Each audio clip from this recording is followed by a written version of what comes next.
अस्सलाम वालेकुम एवरीवन, अल्लाह ताला के नाम से स्टार्ट करते हैं चीज़ों को। बड़ा ही important lecture, foundation of multiple subjects. बहुत सारे सब्जेक्ट्स की जो फाउंडेशन है वो आज का टॉपिक है, ठीक है।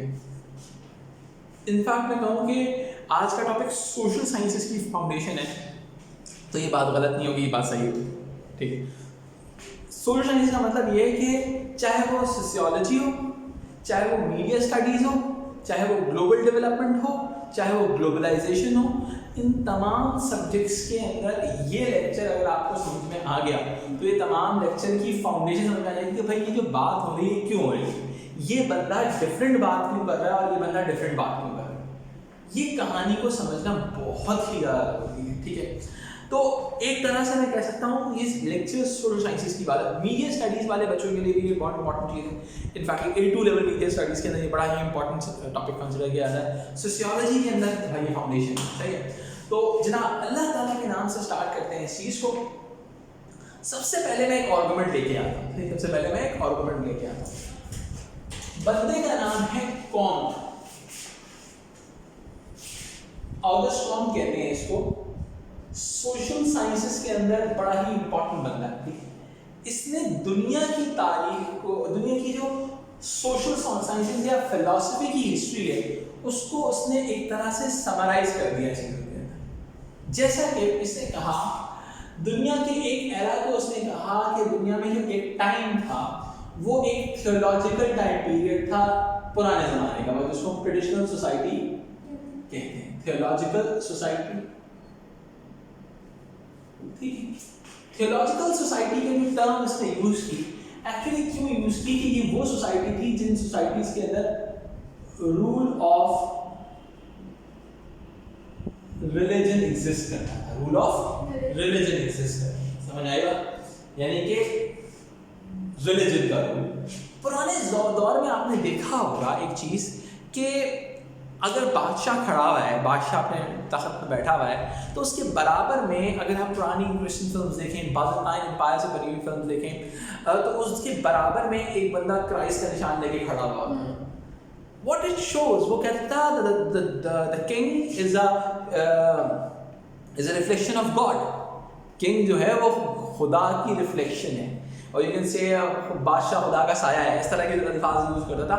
यानी कि एक्चुअली उसका मतलब ये था कि religion is endorsing the orders given by the king. जो किंग ने ऑर्डर्स दिए हैं उसको रिलीजन इंडोर्स करता है, उसको रिलीजन इंडोर्स करता है, ठीक। अब उसको जो रिलीजन इंडोर्स करता है, यानी कि उस दौर में दुनिया की हर एक्सप्लेनेशन रिलीजन के साथ लिंक, यानी कि everything is linked with religion, कि जो चीज़ रिलीजन कह रही है वही बात दुरुस्त है। हर चीज़ की एक्सप्लेनेशन रिलीजियस मीनिंग्स के अंदर आइडेंटिफाई की जाती थी इस दौर में, ठीक है। फिर हम थोड़ा सा आगे जाते हैं। कौन कहता है एक बात कि उसके बाद दुनिया में एक मेटाफिजिकल टाइम पीरियड आया, metaphysical time period, metaphysical society भी कह सकते हैं आप इसको। ये वो टाइम पीरियड था जब science and logic challenges the religion. फिर उसके बाद आहिस्ता आहिस्ता साइंस और लॉजिक ने रिलीजन को चैलेंज करना शुरू किया, रिलीजन को चैलेंज करना शुरू किया। जब साइंस एंड लॉजिक ने रिलीजन को चैलेंज करना शुरू किया जनाब, तो क्या होगा, कुछ ना कुछ तो होगा। अब जीता कौन हारा कौन, इसको थोड़ा डिस्कस कर लेते हैं। इसके अंदर जीत हुई अकॉर्डिंग टू ऑगस्ट कॉम। फिर दुनिया के अंदर पॉजिटिव सोसाइटी क्रिएट हुई। पॉजिटिव सोसाइटी वो टाइम पीरियड था जब रूल ऑफ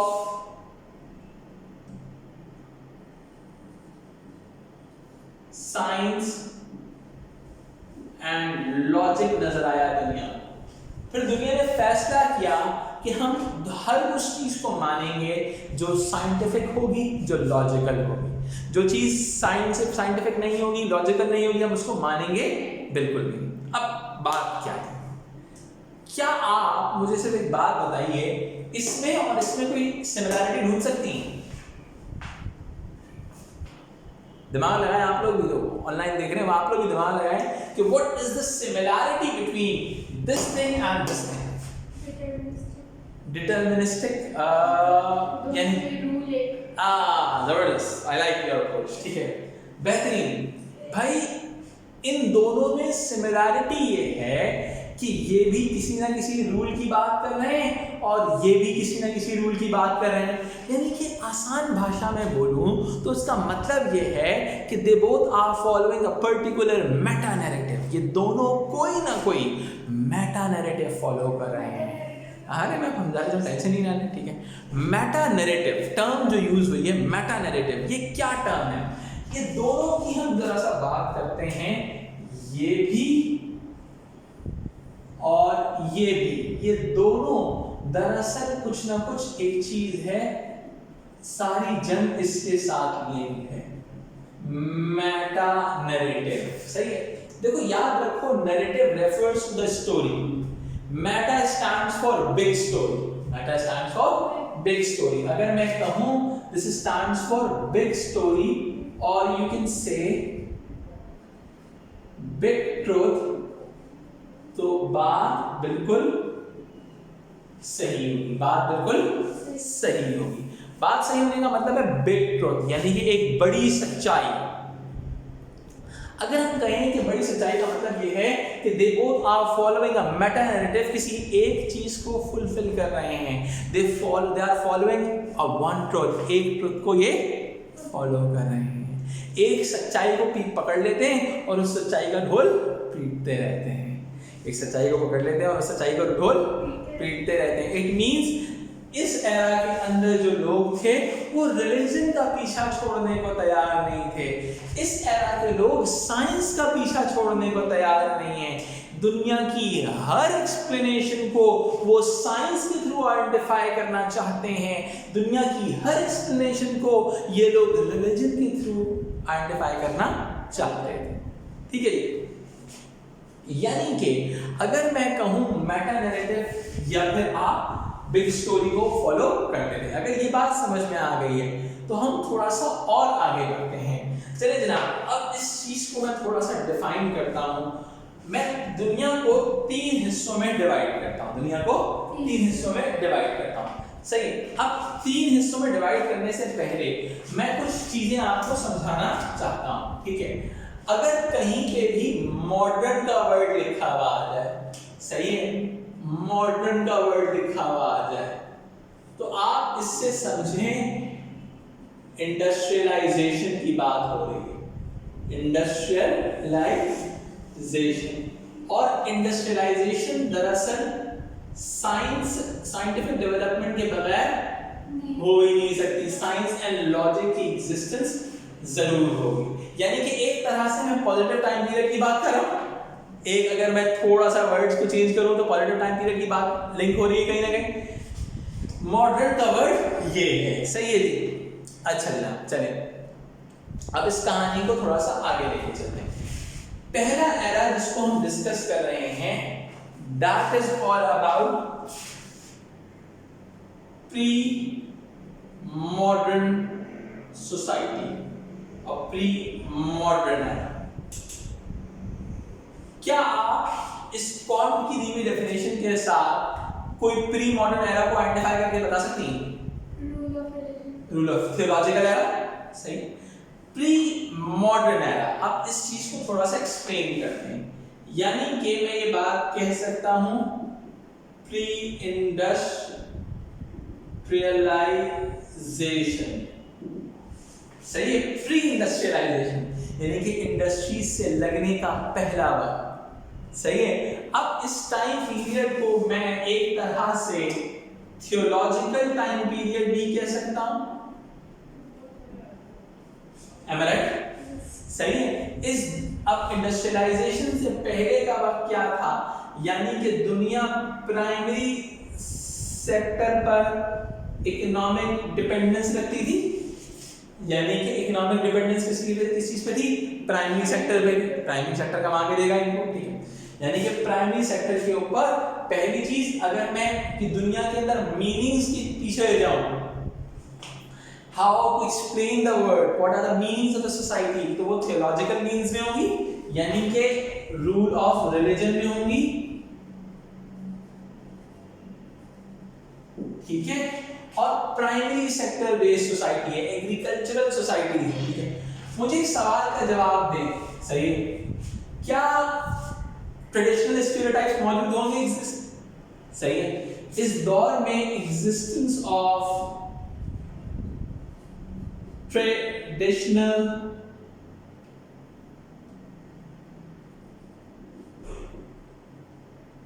स्टीरियोटाइप्स,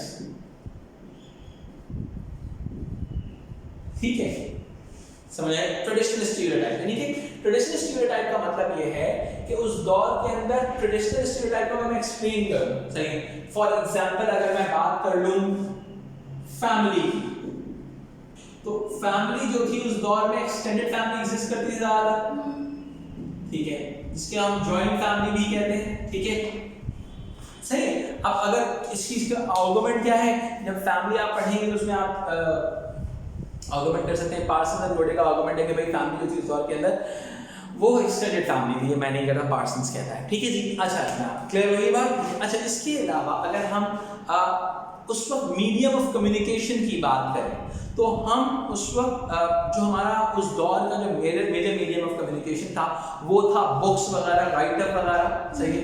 यानी कि मैं अगर उस दौर की बात करूँ, देखिए बहुत सारे लोग कहते हैं कि प्रिंटिंग प्रेस इस दौर में मौजूद था, नहीं जनाब।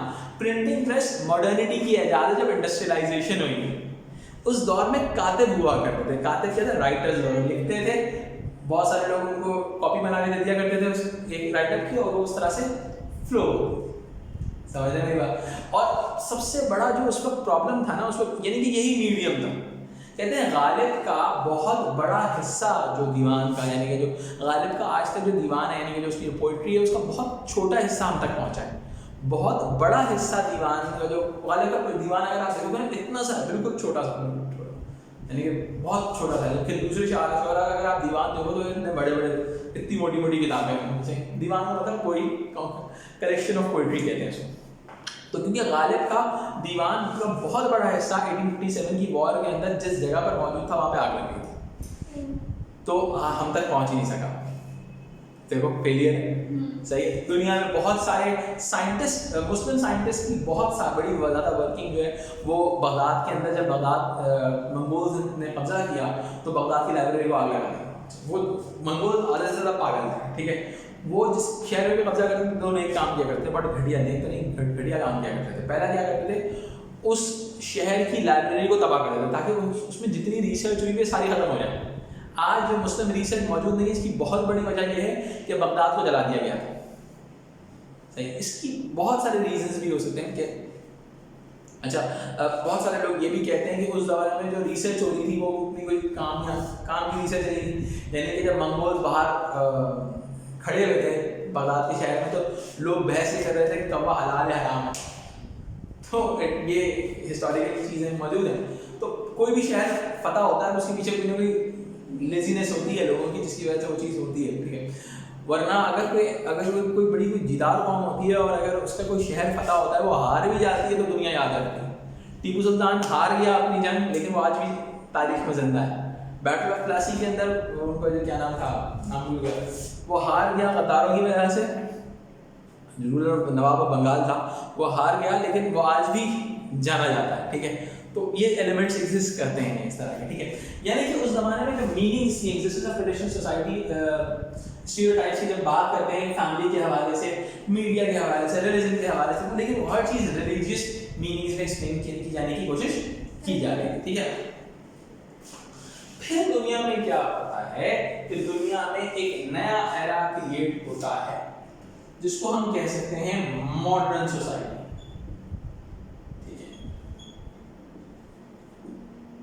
ठीक है, मॉडर्निटी जिसको हम कहते हैं। इस मॉडर्निटी को हम लिंक करते हैं किसके साथ, इंडस्ट्रियलाइजेशन के साथ। जब इंडस्ट्रियलाइजेशन हुई ना, तो हम इसको पॉजिटिव एरा के नाम से भी जानते हैं, और हम इस बात से भी जानते हैं कि रूल ऑफ साइंसेस, सही है। यानी कि दुनिया को चीजों को एक्सप्लेन करने का एक नया पैरामीटर मिल गया। सही है। अब उसके अंदर क्या हुआ, सेकेंडरी सेक्टर क्रिएट हुआ इकोनॉमिक मींस में। ठीक है। अच्छा, अब जब positive society rule of sciences आया तो दुनिया में न्यू थ्योरीज पैदा हुई चीजों के हवाले से, न्यू थ्योरीज पैदा हुई। जैसा कि एग्जांपल ले लेते हैं, बिग बैंग थ्योरी हुई। थियोलॉजिकल सोसाइटी का कहना था कि दुनिया खुदा ने बनाई, ये कहते हैं बिग बैंग कहते हैं। बिग बैंग का मतलब ये है कि दुनिया धमाके से पैदा हुई। सही है। इसके अलावा डार्विन्स थ्योरी ऑफ एवोल्यूशन हुई, थ्योरी ऑफ ह्यूमन एवोल्यूशन। इंसान कैसे पैदा हुआ, इंसान जंगल से बने। ठीक है जी।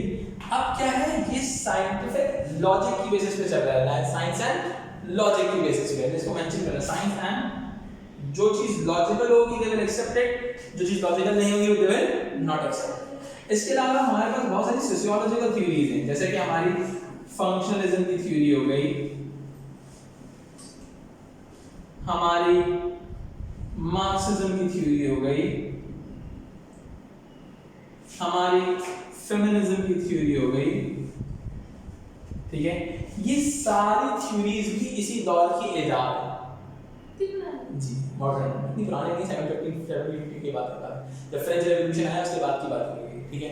तो जैसे बिग बैंग थ्योरी आपको पता है, फंक्शनलिज्म जो थ्योरी है वो सोसाइटी में एग्जिस्टिंग सोसाइटी को एक्सेप्ट करने की बात करती है, जैसा चल रहा है वैसा चलने दो। मार्क्सिज्म की थ्योरी है क्लास इनइक्वालिटी के अगेंस्ट वो चाहते हैं, क्लास इनइक्वालिटी है, कम्युनिज्म आया दुनिया के अंदर। फेमिनिज्म जेंडर इनइक्वालिटी को अपोज करता है। ठीक है। अब लेकिन इस दौर के अंदर भी हमें क्या नजर आता है, फॉर्मेशन ऑफ न्यू स्टीरियोटाइप्स। अच्छा, दुनिया में जब कोई नई चीज आती है ना बेटा, उसके नए कन्वेंशन होते हैं, नए तरीके होते हैं। भाई वायरस आया, कंप्यूटर आया तो वायरस भी आया, virus is a negative side of new computers, लेकिन उसको बचाने के नए तरीके। अब मैं अगर इस बात को थोड़ा सा और एक्सप्लेन करूं कि what is meant by this, इसका मतलब ये है कि दुनिया ने न्यू स्टीरियोटाइप्स फॉर्मुलेट किए, दुनिया को देखने के नए जाविये क्रिएट। समझ में आई बात? दुनिया को देखने के नए जाविये का मतलब क्या होता है? बहुत सिंपल सी बात। दुनिया को देखने का नया जाविया ये चीज होती है कि अगर मैं बहुत बेसिक मीनिंग्स में आपको लेके चलूं तो ये कहेंगे कि भाई अब उनको लगता था, देखो उन्होंने कहा पहले दुनिया ऐसे चलती थी, अब दुनिया ऐसे चलेगी। सही। अगर मैं आपको बेसिक फैमिली की एग्जांपल दे दूं, सही है, अगर मैं फॉर्मेशन ऑफ न्यू स्टीरियोटाइप में कहूं कि फैमिली जो है, न्यू स्टीरियोटाइप क्रिएट हुआ कि आप न्यूक्लियर फैमिली हुआ करेंगे। पुराने सिस्टम से निकल के हमने प्री मॉडर्न सिस्टम से निकल के मॉडर्न सिस्टम की तरफ आना है। ठीक है। न्यूक्लियर फैमिली का मतलब होता है इमीडिएट मियां बीवी बच्चों समेत, बेसिक फैमिली स्ट्रक्चर्स। ठीक है। इसी दौर के अंदर हर चीज के अंदर कन्वेंशंस क्रिएट हुए। कन्वेंशंस का मतलब क्या है? न्यू कन्वेंशंस, मॉडर्न कन्वेंशंस जिसको हम कहते हैं। मॉडर्न कन्वेंशन ऑफ मीडिया का मतलब क्या है? अगर मैं आपको मॉडर्न कन्वेंशंस ऑफ आज भी दुनिया में जो कन्वेंशंस एग्जिस्ट करते हैं ना मीडिया के अंदर, कि भाई रिप्रेजेंटेशन ऑफ रियलिटी, कि भाई इस दौर में जब एक्चुअली इस दौर में मीडिया डेवलप होना शुरू हुआ। ठीक है। रेडियो आया, टेलीविजन आया, बहुत सारी चीजें आना शुरू। जब इस दौर में मीडिया डेवलप हो रहा था तो जाहिर सी बात है नए कन्वेंशंस भी आएंगे। अब मीडिया की कोशिश थी इस दौर में कि अपनी प्रोडक्शन को नियर टू द रियलिटी रखे, यानी कि उस दौर में ये चीज थी कि एक्यूरेट रिप्रेजेंटेशन होनी चाहिए या इनएक्यूरेट, यानी कि लोग सही और गलत के अंदर डिफरेंशिएशन करना चाहते हैं। ठीक है। यानी कि अगर मैं बहुत सिंपल सी बात करूं, anything which is considered as scientific और logical, anything which is considered as scientific, अब मैं मेंशन कर रहा हूं, anything which is considered as logical, anything which is considered as logical is a new convention। ये चीज क्या हो जाएगी? न्यू कन्वेंशन बन जाएगी हमारा। और anything which is considered as illogical, logical नहीं होगी, वो हम उसको रिजेक्ट कर देंगे। सही है? Illogical narratives were rejected by the modernists। जो मॉडर्निस्ट थे उन्होंने इलॉजिकल नैरेटिव्स को रिजेक्ट करना शुरू किया। जैसे कि दुनिया में सबसे ज्यादा जो इथीस्ट अप्रोच क्रिएट हुई है वो इस दौर में हुई, क्योंकि खुदा तक पहुंचना तो लॉजिक के बस की बात ही नहीं थी। जब कोई इंसान खुदा तक, जब कोई साइंटिस्ट खुदा को डिफाइन नहीं कर सका तो उन्होंने खुदा का इनकार कर दिया। समझ रहे मेरी बात? यानी कि उन्होंने कहा भाई ये तो एग्जिस्ट ही नहीं करता, इसका मतलब समझ रहे हैं? आ रही है मेरी बात? यानी कि उन्होंने कहा जब एक चीज एग्जिस्ट ही नहीं करती तो उन्होंने कहा भाई हम इस चीज को मानते ही नहीं है। ठीक है क्या? क्योंकि आप जो है इस चीज को एक्सप्लेन करने में कामयाब नहीं हो रहे। समझ आई बात? तो दुनिया में सबसे ज्यादा जो इथीस्ट अप्रोच क्रिएट हुई है वो क्रिएट ही मॉडर्निज्म में हुई। अब दोनों में सिमिलैरिटी क्या है? चाहे प्री मॉडर्निटी हो या मॉडर्निटी हो, दे बोथ आर फॉलोइंग, ये दोनों अप्रोचेस दरअसल मेटा नैरेटिव बेस्ड है। क्या है मेटा नैरेटिव का मतलब क्या होता है? Big truth. क्या होता है बेटा? बिग ट्रुथ, एक बड़ा ख्याल, एक बड़ा गुमान, बिग स्टोरी। समझ रहे मेरी बात? ठीक है, अब मैं कहानी को थोड़ा सा और आगे लेके जाने की कोशिश करता हूं। ठीक है, यानी कि हम क्या करेंगे? क्या दुनिया को देखने का सिर्फ एक ही ट्रुथ होता है? क्या एक ही जाविया होता है? नहीं होता, ज्यादा मैक्सिमम जाविये हो सकते हैं, मुख्तलिफ एंगल्स हो सकते हैं दुनिया को देखने के। ठीक है, अब मैं इस कहानी को थोड़ा सा आगे लेके चलता हूँ।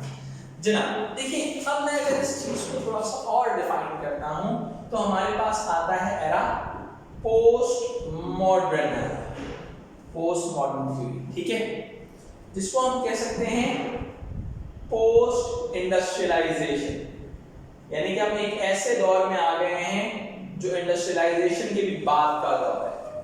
सही है, जिसमें आप कह सकते हैं इकोनॉमिक मींस के हिसाब से कि दुनिया इंडस्ट्रीज से बढ़कर अब सर्विसेज की तरफ आ रही है। दुनिया इंडस्ट्री से बढ़कर सर्विसेज की तरफ आ रही है। अब इनका क्या मानना है? ये तो थियोलॉजिकल वर्ल्ड पे मानते थे, इनका मेटा नैरेटिव थियोलॉजिकल वर्ल्ड पे था, इनका मेटा नैरेटिव पॉजिटिव वर्ल्ड पे था, साइंस पे था। इनके नजदीक there is no one meta narrative। दुनिया में कोई भी चीज एक मेटा नैरेटिव नहीं है। Every individual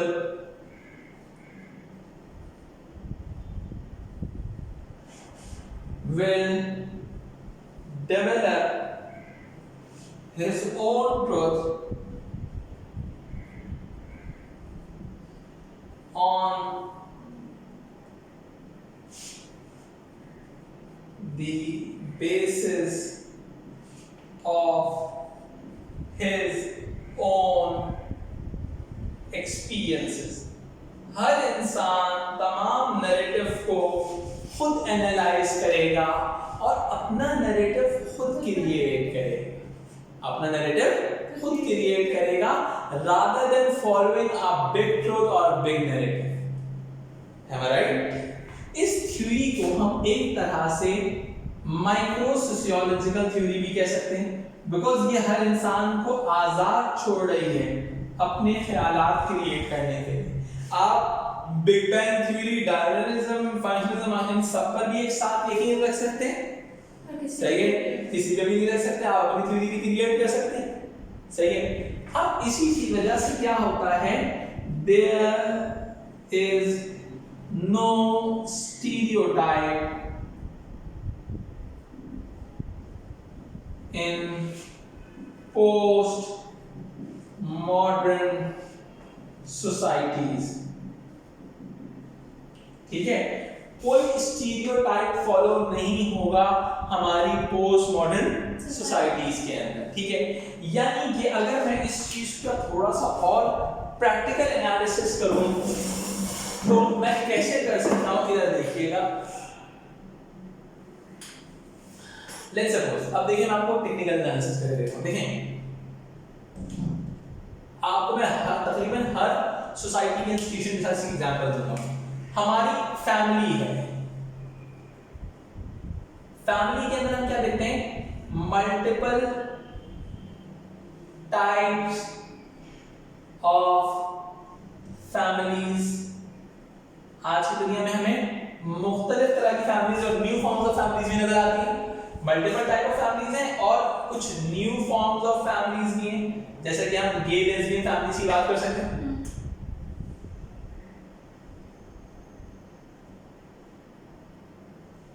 ठीक है, एजुकेशन के अंदर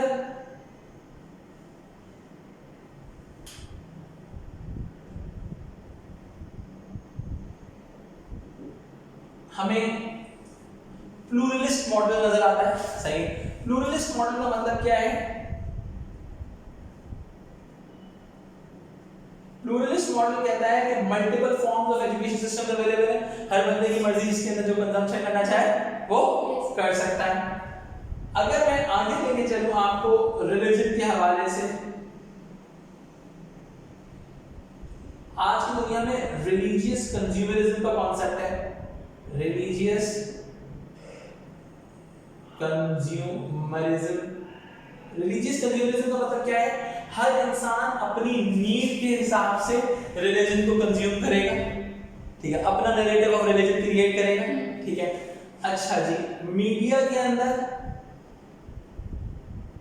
अब बहुत सिंपल सी बात है, पहले जमाने में रिप्रेजेंटेशन ऑफ रियलिटी हुआ करती है, रिप्रेजेंटेशन ऑफ रियलिटी। इस दौर में क्या है, representation of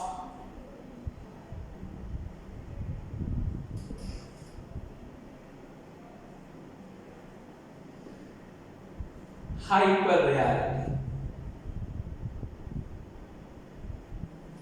hyper reality hyper reality क्या है, एक न्यू फॉर्म ऑफ रियलिटी।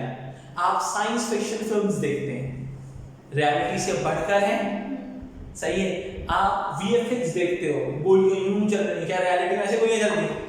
पहले जमाने का मीडिया जो था वो सोशल रियलिस्ट मीडिया था, यानी कि रियलिज्म के करीब था, जो सोसाइटी में हो रहा था उसके रियलिज्म के करीब चलता है। लेकिन ये दौर का मीडिया जो है ये हाइपर रियलिटी बेस्ड मीडिया है। क्या है, हाइपर रियलिटी को बढ़ा चढ़ा के रिप्रेजेंट करता है, समझ आई बात। अच्छा, हमारे पास जो इसके अंदर थ्योरिस्ट आते हैं, जो बड़े इंपॉर्टेंट थ्योरिस्ट हैं पोस्ट मॉडर्निज्म के, वो मैं थोड़े से मेंशन कर देता हूं। स्ट्रीनाटी एक बड़ा इंपॉर्टेंट थ्योरिस्ट है, लियोटार्ड एक बड़ा, जिसने ग्रैंड नैरेटिव्स को अपोज करने की बात की, लियोटार्ड, ओशन एडवर्ड, ये बड़े इंपॉर्टेंट थ्योरिस्ट हैं, ठीक है, जिन्होंने एक्चुअली ग्रैंड नैरेटिव्स और मेटा नैरेटिव्स को खत्म करके एक इंडिविजुअलिस्टिक अप्रोच को क्रिएट करने की कोशिश की। इंसान आजाद हो इस दौर में, ठीक है। इस दौर में आपकी मर्जी है, आप किस without you are allowed to have, you are not following any convention, there is no problem with that, ठीक है। तो ये आइडियाज क्रिएट होते हैं। I hope this lecture will definitely help you to understand the postmodernism, postmodern theories, सही है। ये वो theories हैं जो इंसान को आज़ाद करने की बात करती हैं कि इंसान किसी भी कन्वेंशन में बंधे बगैर अपनी ज़िंदगी को अपने मीनिंग्स के हिसाब से गुजार सके, ठीक है जी। ऑनलाइन स्टूडेंट्स की कॉपी कर लें ताकि मैं इसको थोड़ा सा, ये जो तीन थ्योरीज हैं, ये सब पोस्टमॉडर्निस्ट हैं सर, उनकी कोई नहीं है। मॉडर्निस्ट के बहुत सारे हैं, feminist Oakley, Marxist Karl Marx, Althusser, बोल्जेंटिस, सही है, फंक्शनलिज्म नोबल डर्कहेम, टार्पर पार्सन्स, समझ आई बात। डार्क मेंशन किया हुआ है, ठीक है। तो उनके तो है और थ्योरिस्ट थे ना, एक्चुअली इन्होंने तो उस चीज़ को अपोज किया कि एक इंडिविजुअलिस्टिक पॉइंट ऑफ व्यू, हर इंसान अपनी मीनिंग क्रिएट करेगा। इनका डायरेक्शनिस्ट भी कह सकते हैं? नहीं कह सकते। आगे समझाऊंगा क्यों नहीं कह रहा। इंटरैक्शनिस्ट क्योंकि वो भी एक मेटा नैरेटिव है ना, जो इंसान के बिलीफ पर यकीन रखता है। ये एक डिबेट है कि बहुत सारे लोग इनको इंटरैक्शनिस्ट की तरह से लेंगे, ये भी माइक्रो सोशियोलॉजिकल है, सही है। हाँ, लेकिन ये इंटरैक्शनिज्म दरअसल अगर आप उसको एज अ होल देखें, एंटिटी देखें, तो इंटरैक्शनिज्म एक पूरा मेटा नैरेटिव है जिसमें वेबर्स की थ्योरी आती है, theory of Weber's theory, action theory आ जाती है। तो लेकिन ये क्या कहते हैं, अब लेट्स सपोज, क्योंकि इसके अंदर तो आप ये भी कह सकते हैं ना कि इंटरैक्शनिज्म और स्ट्रक्चरलिज्म दोनों मिला के इंडिविजुअल फॉलो कर सकता है, फिर तो आप इंटरैक्शनिज्म तो नहीं रहा आप, इस वजह से समझ आए। एवरी इंडिविजुअल, क्योंकि इनकी थ्योरी का जो बेसिक आइडिया है, दे अपोज अ ग्रैंड नैरेटिव्स, सही है, और कहते हैं every individual develop his own narrative, वो वाली बात।